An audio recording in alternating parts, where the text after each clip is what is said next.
My wife, Sherry, believed I was unaware of her plans, thinking I was either foolish or oblivious to her growing affair with her coworker Todd. She assumed I'd tolerate her actions and accept her continuing to be involved with him. However, she had another thing coming. She didn't realize I'd been suspicious for quite some time. I noticed changes, clear signs of infidelity, like working late frequently, upgrading her wardrobe, more aggressive closeness, and a loss of interest in our shared interests. Despite my attempts to discuss my concerns, she consistently ignored them. Sherry, naturally, denied anything was wrong, attributing it to my insecurities and possessiveness working overtime. I had no choice but to hire a private investigator. I refused to remain blind to the truth. I'd made it clear from the beginning of our relationship, and reiterated it over our 10-year marriage, that I would never tolerate my wife cheating on me. So it was with mixed feelings that I sat in private investigator Jake Sloan's office and listened to his report. I felt relieved when he made it clear that Sherry hadn't cheated. However, that relief was short-lived when he added the term, "for now." As he explained, my wife was having an affair. It just hadn't escalated to something intimate, but it was only a matter of time. Apparently, Sherry and Todd referred to themselves as working spouses. I detested that term. Sherry had only one spouse, me. Some might find that expression cute and harmless, but to me, it meant she was having an intimate relationship with someone else. Well, as it turns out, that's exactly what she was having. According to the private investigator's report, Sherry and Todd had lunch together daily, just the two of them. They held hands and sat next to each other. He provided numerous photos of them hugging, sometimes even kissing. I was infuriated by what I saw and wanted to strangle that smug idiot Todd. In addition to lunches, the lovers often worked late together, even though there was no good reason for it. It was as if they wanted to avoid going home to their respective spouses and siphon as much of our time out of each day as possible. The detective told me that he was able to trace Sherry's emails and messages. I knew this was completely illegal and I could never use it in a divorce. In our state, divorce for infidelity was possible but difficult. No-fault divorces were much easier, and I didn't need evidence for that anyway. I just wanted it for my own purposes. Sloan refused to give me copies of the actual messages. He wouldn't even let me see them. Instead, he offered me a summary of what they contained. He assured me that my wife had never spoken disparagingly of me. Several times Todd tried to disparage me, but Sherry wouldn't let him. Well, I guess it could have been worse. Emails and texts confirmed their romantic relationship. Although neither of them professed love, their conversations were very intimate, bordering on texting. Todd sent my wife pictures of his buddy, which she took delight in reciprocating with shots of her bare chest. As far as Sloan could tell, she hadn't sent any explicit pictures yet. As I sat in his office pondering my next steps, Sloan gave me the worst news of all. Todd's wife was going out of town for 3 days to visit her mother. The lovers decided to take the opportunity to meet up and consummate their relationship. The only thing standing in their way was me. They were uncertain about how they could spend the night together if I remained in the vicinity. Since I had no intention of leaving town, making it nearly impossible, they contemplated various plans. One idea was to inform me that Sherry was going on a girls-only weekend trip, fearing I might discover the truth by talking to her friends. However, she didn't want to involve anyone to create a believable cover story, leading to the abandonment of that idea. Another option they considered was compelling me to leave town, but I dismissively remembered Sherry suggesting I organize a golf trip with my buddies, an option I rejected. Ultimately, they opted for a new but direct approach: honesty. Todd believed I was on the path to becoming a betrayed man and that I would do anything to keep Sherry as my loving, happy wife, even allowing her to have an affair. Somehow, he convinced Sherry that by sleeping with him, she would enhance our lovemaking life and relationship. He persuaded her that all she needed to do was disclose her plans with Todd to me, and I would reluctantly agree to let her proceed. Clearly, Todd underestimated my resolve, but what surprised me the most was that Sherry bought into his deceptive narrative. It should have been evident to her that I wouldn't tolerate this, and if she failed to realize that, then she might be mentally unstable. Sloan informed me that this was all the information they had, so I accepted what he provided and went home. I requested him to continue monitoring Sherry's messages and update me if anything changed. On Friday, Sloan called me and informed me that Sherry planned to meet me the following Monday after work. She intended to disclose that she would go on a date with Todd on Friday night, starting with dinner and dancing and culminating with the couple spending the night in a hotel room. She would thoughtfully return to my house on Saturday or maybe Sunday, depending on their activities. Sherry and Todd rehearsed her entire speech, convincing themselves that I would acquiesce to her demands. They anticipated my initial upset and anger, but Sherry planned to assure me that it was a one-time thing, despite both knowing otherwise. She even suggested having lovemaking with me afterward as a reward for my understanding, assuming I would be pleased to have Todd's sloppy seconds and comply with her wishes. How considerate of them to think of my needs. With only 2 days to prepare for the confrontation, Sherry and Todd jokingly referred to it as an intervention. However, I was determined to turn their intervention into my stand. Over the weekend, I contemplated various scenarios, pondering whether I wanted to salvage my marriage. My plan of action evolved organically as I considered my feelings for Sherry. I decided to confront the issue directly and end it for good. Initially blissfully happy when we first got married, Sherry and I spent all our time together, sharing everything we had experienced in life. She was my best friend and my best lover, but somehow it all seemed to disappear. Perhaps that's just the way things work. Nothing lasts forever. Maybe my view of marriage was old-fashioned and idealized, envisioning us as a team facing life's trials and tribulations together. Having experienced unsuccessful marriages before, Sherry and I questioned whether the problem lay with us or the institution of marriage itself. How can people expect to maintain feelings, desires, interests, and passions when fate insists on being fickle and changing everything and everyone?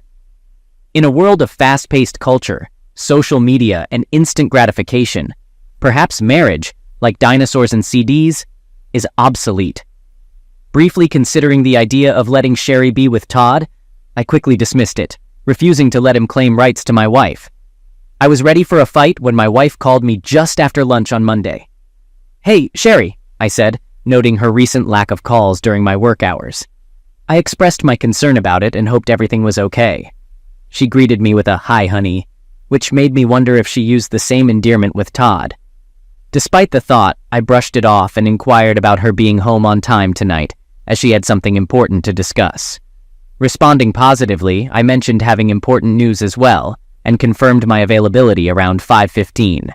However, she didn't respond immediately, and I sensed her motive for asking. When she asked about the nature of my big news, I decided to keep it for our later face-to-face conversation. I excused myself, citing the urgency of my monthly report, and hung up. I then informed my boss about taking the rest of the day off, and he didn't mind. Sitting at the kitchen table later, I anxiously awaited her arrival. The garage door opened at 5:27, and despite my high emotions, I maintained a calm exterior. I had an open bottle of Sauvignon Blanc on ice and 2 glasses ready. She entered alone, tossing her keys and purse on the table, and I felt relieved she hadn't brought Todd along, which would have complicated things. I welcomed her with a smile. "Hi, sweetheart," I greeted her warmly, using the affectionate term she had employed earlier. I welcomed her home and asked whether she needed some time before our conversation or if she preferred to dive right in. My immediate desire to talk took her by surprise, and I could tell she wasn't prepared for it so soon. My goal was to keep her in suspense and maintain the upper hand. Acknowledging her surprise at my readiness to talk, Sherry admitted she hadn't expected me to wait. Nevertheless, she agreed that starting our conversation sooner would be better and joined me at the table. I proposed the idea of sharing my news first and inquired if she had any objections. Hesitantly, she responded, indicating that it was okay and expressing a slight uncertainty. Without waiting for her response, I poured us both a glass of wine. She accepted it gratefully, drinking half before I refilled her glass. Starting to discuss my thoughts on the matter, I conveyed that I had been reflecting on it a lot. I made it clear that I wouldn't beat around the bush and saw no point in dragging it out. Pausing deliberately to create tension, I observed Sherry stepping forward, her gaze fixed on me. Curious, she asked, "What's the matter?" I conveyed my desire for a divorce, stating it bluntly and allowing a few moments for Sherry to grasp the message. Initially, confusion clouded her face, as if the words weren't registering. Eventually, understanding dawned, and she reacted with shock. Fear and anxiety briefly flickered across her expression, quickly replaced by surprise, perhaps stemming from concerns about her affair with Todd being exposed. In response to her query about the reason, I disclosed that my feelings had changed, expressing, "I don't love you anymore." My words appeared to affect Sherry deeply. Struggling to comprehend my statement, she questioned, "You what?" "I've fallen out of love with you, Sherry," I declared, sharing the fabricated detail that I couldn't recall the exact moment.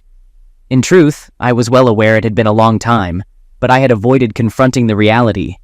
Perplexed, she asked, "What are you talking about?" Her expression hinted at an impending emotional breakdown, catching me off guard. In an attempt to illustrate my perspective, I prompted her to recall the early days of our marriage. Reminiscing about our shared activities and routines, I highlighted the close bond we once had. Sherry nodded in agreement as I continued, mentioning our joint lunches, the anticipation of returning home to each other, and shared hobbies, including the pottery classes she had persuaded me to join. Her intense gaze indicated she was captivated by the memories. It wasn't about the pottery, it was about sharing the experience with her. She expressed that she loved every minute of it, watching me and assisting me. She admired my enthusiasm. Similarly, painting the Christmas Village buildings became a shared activity we enjoyed. We purchased a dozen unpainted houses, creating a display for Christmas. It was a tedious task, but we found pleasure in it. Sherry admitted that mine were always better than hers. Recalling the night spent at the table applying paint to the shingles, Sherry nodded in agreement. Back then, I loved her deeply. We also dedicated hours to painting large posters she had acquired during a trip to Myrtle Beach, long before adult coloring books became popular. Although we still had hundreds of coloring pens, they, like our love, had all dried up. When Sherry defensively asserted that her love hadn't dried up, I chose to ignore her and continued. Our friends often expressed jealousy over our relationship. We did everything together, taking long walks daily while holding hands.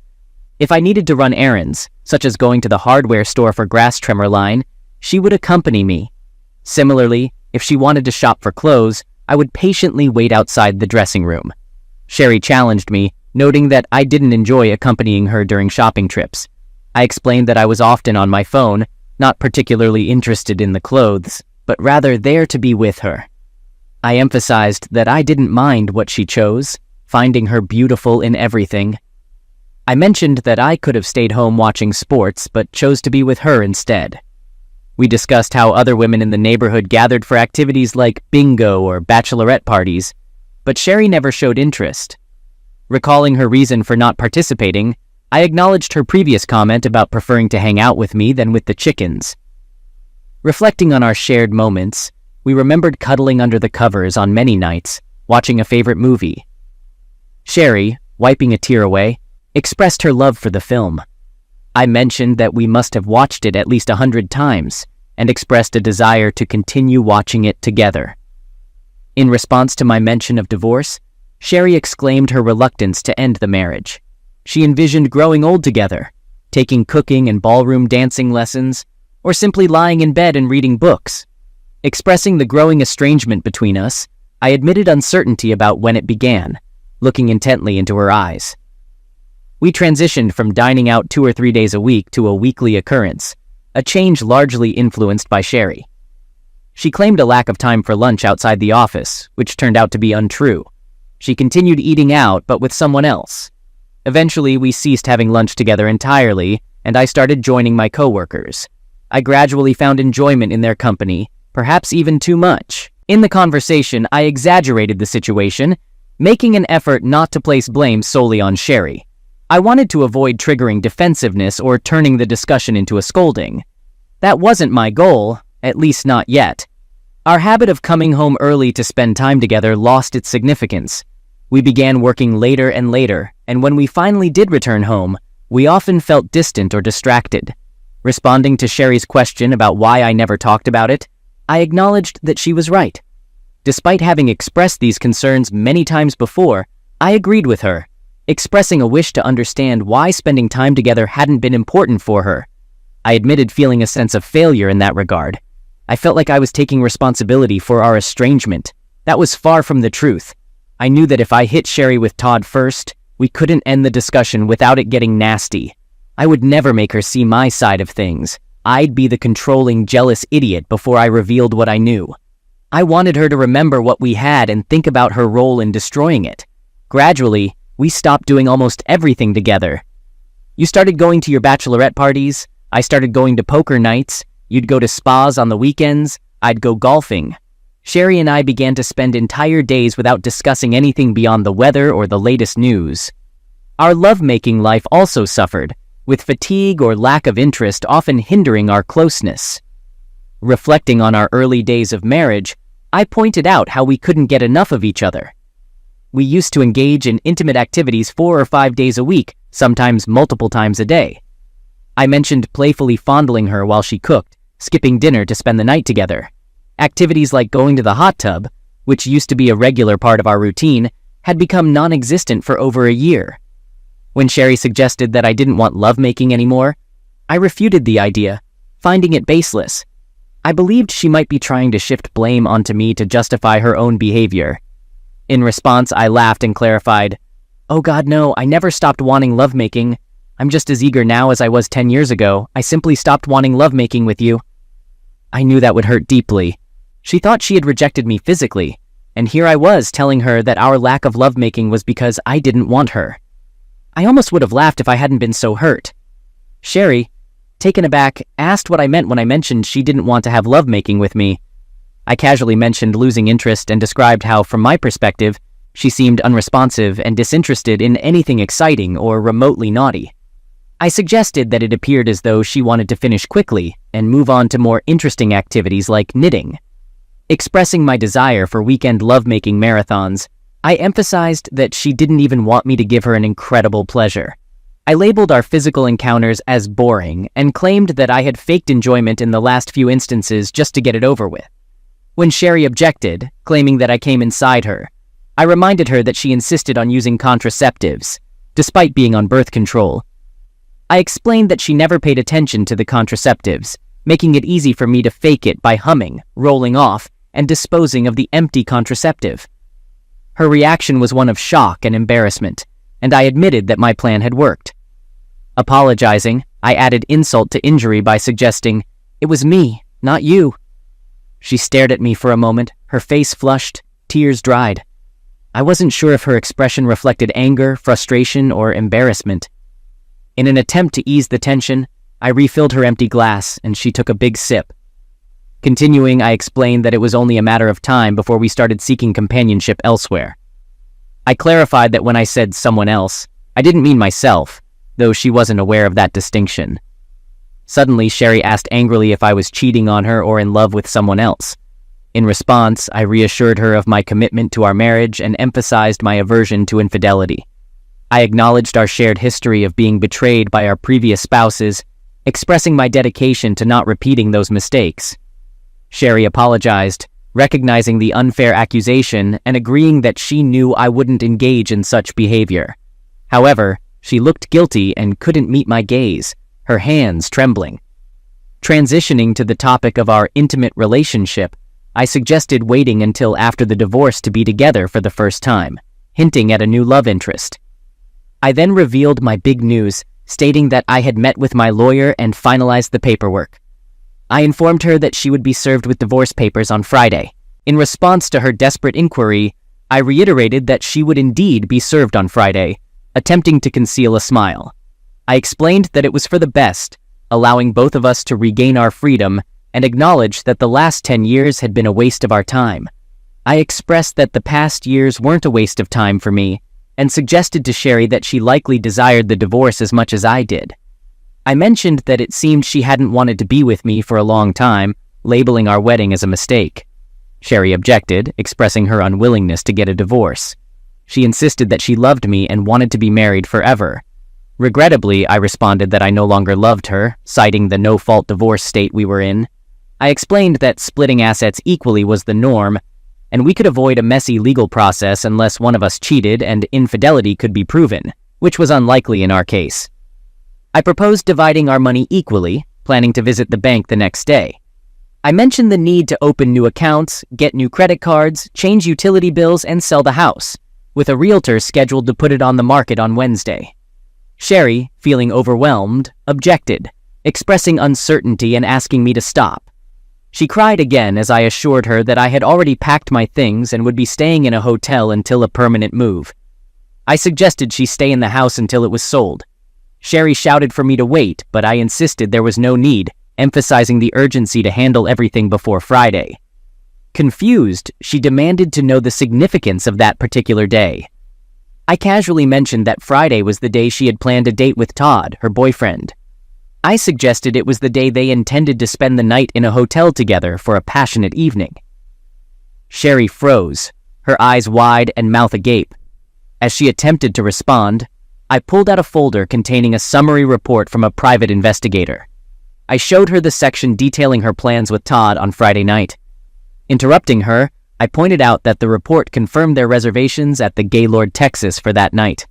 When she started to explain, I cut her off, mockingly suggesting she might claim, "It's not what it looks like." I reminded her of the pictures capturing her and Todd kissing at lunch. Staring at me, tears streaming down her face, Sherry apologized quietly. With a wide smile on my face, I declared, "Now I remember exactly when I stopped loving you." I revealed that it was the day I discovered her plans to involve me in a betrayed man scenario, mirroring the betrayal from my ex-wife. She blurted out an apology, desperately trying to convince me that she didn't love Todd. According to her, the rendezvous with him was just a fling to rekindle our relationship. She assured me that after spending the night with Todd, we would spend the rest of the weekend having passionate love-making. She claimed Todd said it would turn me on and revitalize our sensuality. I countered, expressing my skepticism about revitalizing our lovemaking life by being with someone else instead of having it with me. I questioned the logic behind her actions. She attempted to change tactics, mentioning that Todd said I would be okay with it if it made her happy. I reiterated that I wanted her to be happy with me as we used to be, not with another man. I couldn't fathom how she thought I would be okay with such a proposition, given my clear stance against infidelity. She tried to justify her actions by claiming it wouldn't be infidelity since she would have my permission. Firmly, I stated that it would never happen, realizing that I should have understood that from the beginning. I expressed my disbelief at how I could have allowed boredom and loneliness to lead me down this path. I admitted that Todd had sparked my interest again.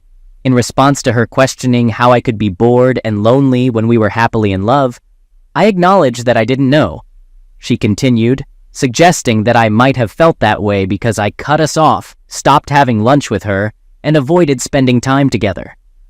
She accused me of choosing to put myself in that position and spending time with Todd instead of her, creating a situation where both Todd and I were bored and lonely. She denied the accusation, insisting that she couldn't believe she would have intentionally distanced herself. She recounted how I had told her I was too busy for lunch, and on one occasion, I had even texted her to go without me.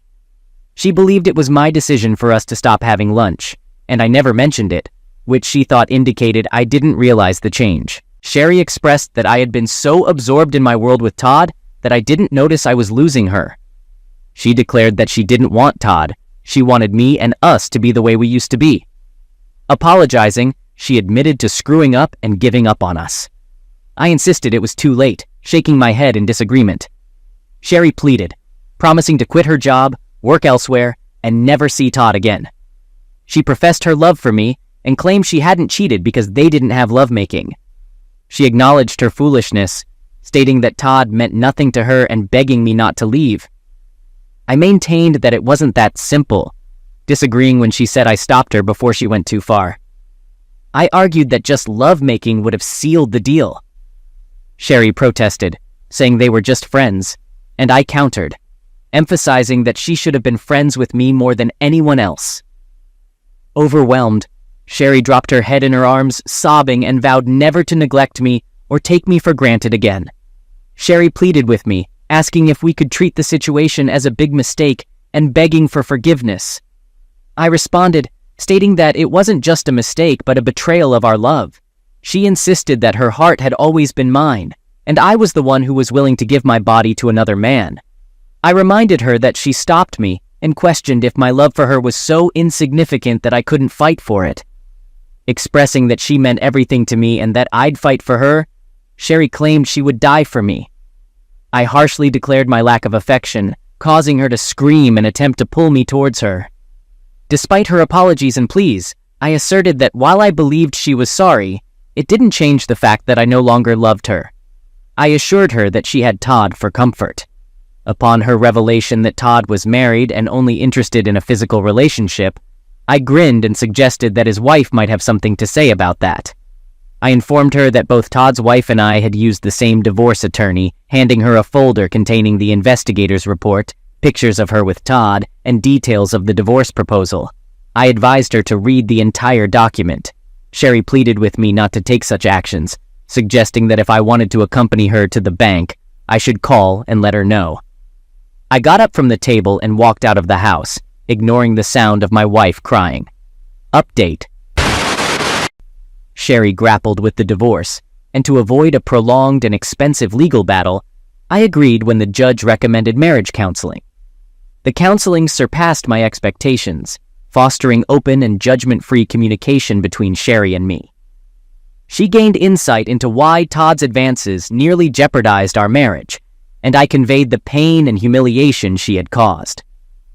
The counselor took pride in our progress. After a few sessions, I returned home, and we shared several passionate moments. Sherry willingly embraced my desires erotically.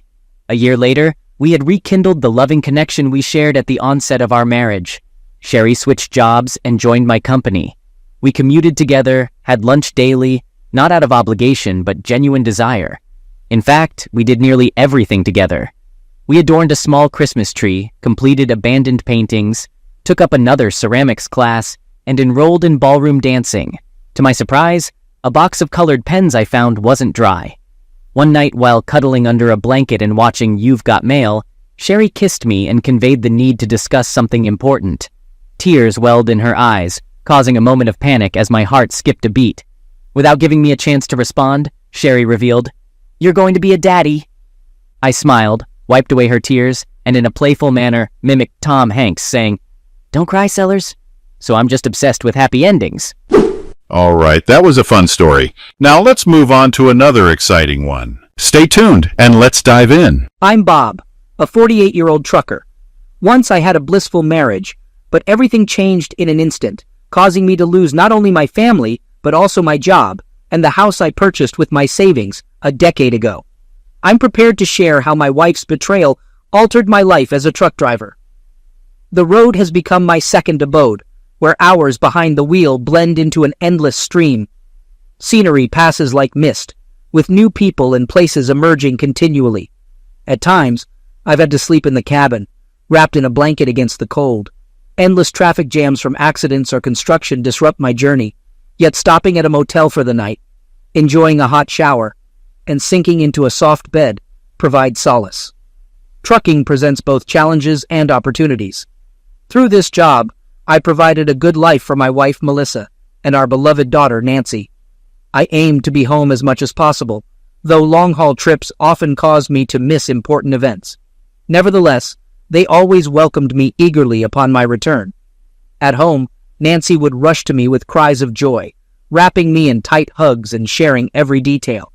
Melissa greeted me warmly with a smile and delicious dinner. Despite the long journeys, it's difficult to say our relationship was joyful. I married Melissa upon learning of her sudden pregnancy, feeling I had little choice. She was studying to be a nurse and didn't want to drop out of college, so I took up trucking to support our family and her education. While the job kept me from spending much time with Melissa, respect and care endured. When Nancy was born, my life underwent a dramatic change, and I found true love in my darling daughter. She brought light to my life amid countless roads and passing landscapes outside my truck window. I returned home, not just for creature comforts, but for the joy of seeing Nancy. She always greeted me first, and holding her tight revived me after exhausting weeks. We cherished our time together, visiting the zoo, riding carnival rides, and playing games. I shared stories of my travels, and she confided in me. Even when away, she missed me terribly, calling every evening before bed. I knew my hard work ensured Nancy's comfort and happiness. Her love inspired me to endure the challenges of trucking. Now 18 and beginning college, Nancy appears grown up, but she'll always be my little girl. Even when I return home late at night, she greets me with a smile and warm hug, a cherished tradition. Melissa isn't home due to her night shifts at the hospital, not expecting my return. After work, I shed my jacket and shoes, heading to the kitchen for a meal and some tea. Nancy kindly warms up food in the microwave and sets the kettle on as I recount my trip to Oregon. I share tales of the rugged cliffs, stunning Crater Lake, Smith Rock State Park, the enchanting Tokadi Falls, and the majestic Mount Hood. I express the desire to take the whole family there for a vacation to revel in the breathtaking scenery and nature together. Listening silently, Nancy refrains from commenting on my proposal. "So, how have you and Mom been without me?" I inquire with a grin, anticipating their longing for my return. To my surprise, Nancy's eyes brim with tears. "What's wrong?" I ask, alarmed. I've always struggled with others' tears, especially my daughter's. Suddenly she sobs and embraces me, burying her head against my chest as she did when she was younger. "It's been tough at home without you," Nancy whispers. Her words startle me. It appears that while I've been traversing the long, monotonous roads, my wife has been entertaining a stranger at home. Iron, as he's called, claims to be a co-worker and friend, but his presence unsettles Nancy. He behaves inappropriately, lounging shirtless, propping his feet on the couch, laughing loudly, and making crude jokes. He helps himself to others' belongings without permission, rifling through my books, tools in the garage, and kitchen cabinets. Despite Nancy's requests for him to respect their property, he dismisses her concerns with laughter. His presence makes Nancy feel unsafe in her own home, turning it into the abode of an unwelcome guest who behaves as if he owns the place. When he visits, Nancy locks herself in her room, but his booming laughter and conversations with her mom still reach her ears. She's deeply troubled by her mother's sudden disregard for their once orderly, cozy, and harmonious home in the presence of a stranger. Matters escalate when Nancy reveals that this man enters her room unannounced, rummages through her belongings, and asks intrusive questions about her personal life. He also makes inappropriate comments about her appearance. Despite Nancy's attempts to discuss the issue with her mother and requests to stop inviting this person, her pleas fall on deaf ears. Since his arrival, her mother has neglected Nancy, focusing solely on him. In my mind's eye, I picture my return, longing to restore the tranquility of our home. I vow not to tolerate such behavior under my roof. Suspicions of my wife, Melissa, cheating with another man send shockwaves through me, igniting a storm of anger and fury. Though tempted to release my pent-up rage by smashing or breaking something, Nancy's fearful gaze tempers my anger momentarily. I resolve to handle the situation tactfully, planning to catch my wife red-handed and confront the intruder who dares to invade my home and pester my daughter. I message Melissa, feigning a delay on the road and booking a nearby motel room just a block away. The plan is simple. If the lover returns, Nancy will alert me, and I'll rush back immediately. Thankfully, I didn't have to wait long. Just 2 days later, my daughter phoned, and I rushed home to confront the situation. Trying to contain my trembling from the surge of tension and adrenaline, I stealthily entered the house through the back door, heading straight for the bedroom where laughter and voices could be heard. After a tense moment of anticipation, the bedroom door burst open, crashing against the wall. Caught in the act, the lover and my wife were locked in a kiss, abruptly interrupted by my arrival. There was no denying my wife's infidelity now. Melissa appeared startled, almost unable to comprehend my sudden appearance. The intruder, clad only in pants, glared at me with suspicion and irritation, demanding to know who I was in a rude manner. Acting as though I was the intruder, I replied with my fist connecting solidly with his face. The following moments were a blur of red-hot fury. My fists flew, finding their target on his face, ribs, and gut. Eventually, the man collapsed unconscious on the floor. Breathing heavily, I turned to face Melissa. Her expression was one of shock and horror. "What have you done?" she whispered bitterly, tears welling in my eyes, overwhelmed by feelings of betrayal and loneliness. After the initial shock wore off, Melissa called for an ambulance. The agonizing minutes of waiting felt like an eternity until the sound of sirens finally approached. Paramedics quickly attended to the unconscious man, taking him away on a stretcher. Melissa and I accompanied him to the hospital, where he was admitted for observation, leaving us to wait outside, feeling incredibly awkward in each other's presence. Sitting in silence, I replayed the events of the evening in my mind. Why had I finally confronted my wife? We talked extensively that night. She confessed to feeling unloved for a long time, with my constant absence due to work and my focus on our daughter. She harbored jealousy towards our daughter and craved affection herself. Despite living under the same roof, our busy schedules kept us apart, leaving her feeling lonely and neglected. The lover provided a temporary escape from her mundane life, offering companionship in her solitude. Fortunately, his injuries were not severe, diagnosed as a concussion. Following that fateful night, Melissa and I decided to part ways. Our marriage, built more on obligation than love, had been fractured for some time. We initiated divorce proceedings and divided our assets equally. For me, it was a heavy blow. Despite years of dedication, our marriage never achieved the happiness I longed for. Letting go of a relationship filled with painful memories was difficult. However, for the sake of our daughter, I knew I had to move forward.